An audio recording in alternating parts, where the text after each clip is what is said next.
हबीब करीम सल्लल्लाहु अलैहि वसल्लम ने फरमाया, कुन आलिमा औ मुतअल्लिमा औ मुस्तमिआ औ मुहिब्बा वला तकुनिल खामिसता फतहलिक।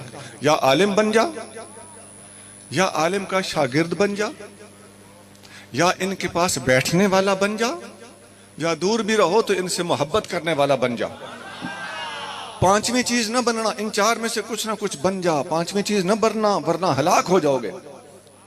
और ये जरूरी वजाहत है कि उगदो आलिमा, आलिम बन जा। ये हुजूर फरमा रहे हैं सल्लल्लाहु अलैहि वसल्लम। सुना, उस जमाने में आलिम आजकल के आलिम या मौलवी को नहीं कहते थे।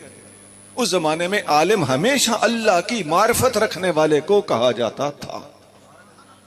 और सीधा तर्जुमा यूं बनता है, आजकल की मिक्सेशन निकाल कर तर्जुमा यूं बनता है कि अल्लाह का वली बन जा, या वली का मुरीद हो जा,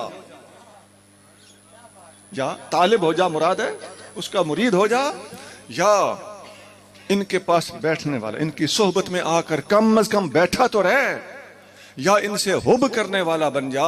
पांचवी चीज न बनना, वरना हलाक हो जाओ।